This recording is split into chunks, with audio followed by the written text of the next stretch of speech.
Listening Library presents The Better to Eat You With by Tehlor Kay Mejia. Read for you by Victoria Villarreal. To the hunger in all of us that reminds us we deserve to be fed.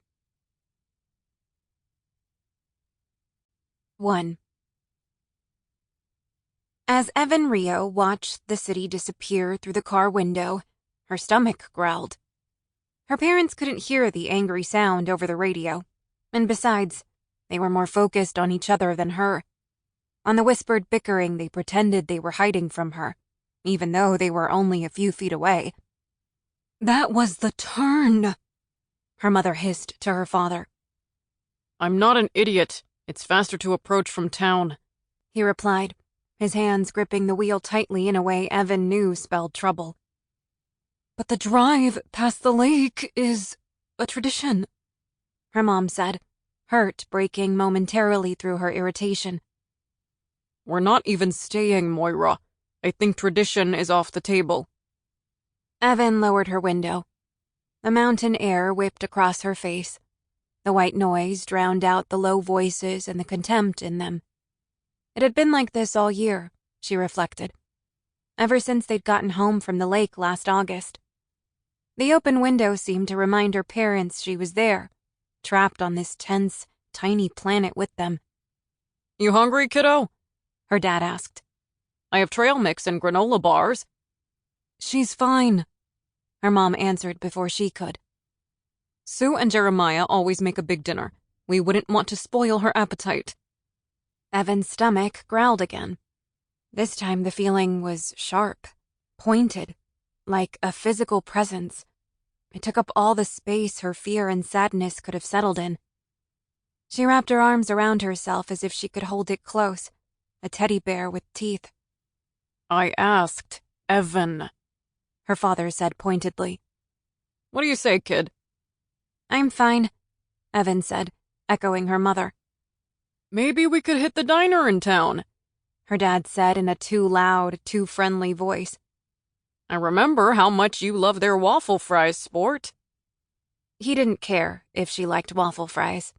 He was just competing with her mom, trying to make Evan choose. "I said I'm fine," Evan snapped. Her words were as sharp as her hunger. "See?"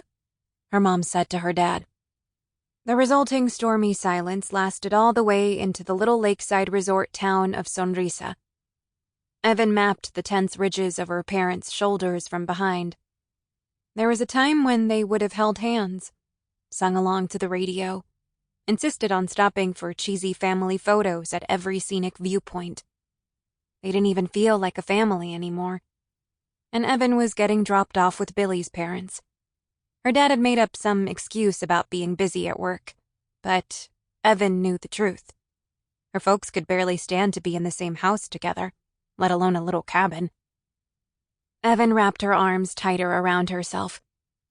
She didn't take her first deep breath until they turned into the lakeside resort, Evan's favorite place in the world. It looked just the same as it had last year, before everything changed for the worse. The trees reached high into the sky, splitting up its perfect blue, casting cool shade across the little cabins with their stacked log walls and bright green doors.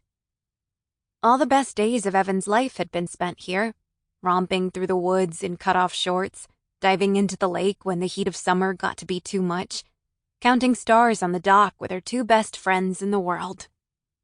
It had been a terrible year, she thought, as her dad steered the car down the narrow, winding road to cabin 14. But she was almost home. Just because her parents weren't staying didn't mean she couldn't have a great summer. In fact, it would probably be better without them. "Got everything, kiddo?" her dad asked as he eased into the driveway behind the Barnard's big blue SUV. Next door, cabin 13 was still shuttered. Evan wondered if a new family would rent it this year. How it would feel to see someone lounging on her mom's favorite porch swing, or hear kids laughing through the windows.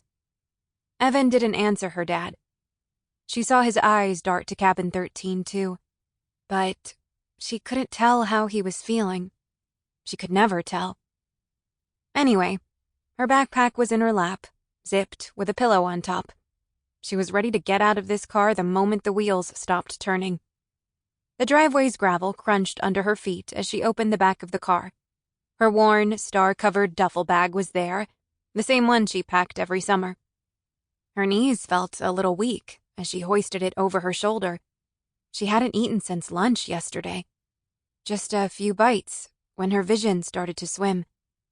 I'm just asking if we can try to pretend everything is normal for an hour, Evan heard her mom say in the front seat. In a hushed tone, she was clearly trying to hide from Evan. I don't want to get into it with Sue until we know for sure. Evan tried not to listen, but her duffel strap got caught under the spare tire in the back. As she was pulling it free, she heard her father's reply, the loathing in his tone. Right. So just don't mention the gym or what I found on your phone last summer or— Adam! Her mother whispered harshly. Evan could almost hear her father rolling his eyes. Oh, please. If you think Evan doesn't already know something's up, you're lying to yourself. The duffel strap finally came free. Evan wanted to slam the hatch closed, show them she was still here, but her arms felt weak, like overcooked spaghetti. She left it open instead and walked to the top of the driveway, looking out at the trees, the lake, the families all arriving and unpacking and firing up their grills. Summer at Sonrisa, Evan thought, taking a deep breath of pine-scented air. There was nothing this place couldn't fix. But just as she was about to turn and go inside, she saw something. A shape, moving in the trees. Not a person, it was too big for that. But too slow to be one of the little golf carts the resort staff drove around in. It looked, to Evan's eyes, decidedly beast-like. Massive, moving too gracefully for its size through the spaces between trunks. Evan blinked hard. Goosebumps rippled across her arms, even though it was easily 80 degrees outside.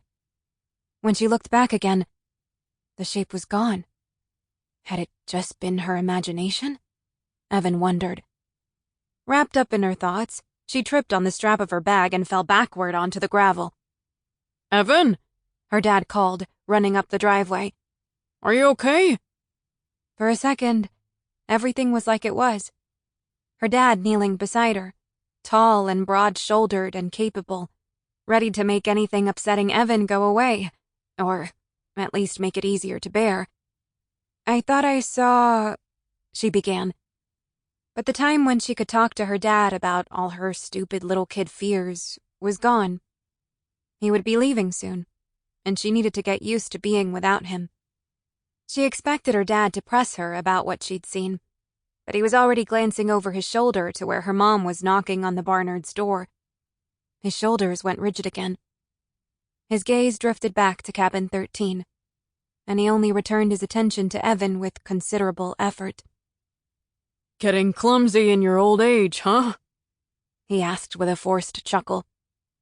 You gonna need surgery? Evan got to her feet, doing her best to hide the way her legs trembled when she put her weight on them. This time, she didn't fall. It's nothing, she said to her dad. My leg just fell asleep on the drive. Let's go in. Evan didn't wait for her dad to answer. Her parentless summer started now. 2.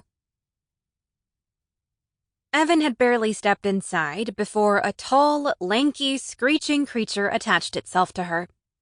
You're here, you're here, you're here! Billie Barnard crowed, squeezing Evan tightly. Her long, dark hair enveloped both of them. She smelled like summer, like sunscreen and Skittles. The tense knot between Evan's shoulders eased as she dropped her bags on the ground and hugged her best friend as hard as she could. In this moment, Evan wished she'd eaten those waffle fries her dad had offered after all. She wanted the energy to squeeze Billie harder, to fuse them into one person that was bigger than her sadness. Her parents fighting, one that couldn't be separated in August when it was time to go back to school. I missed you, Evan said. Sample complete. Ready to continue?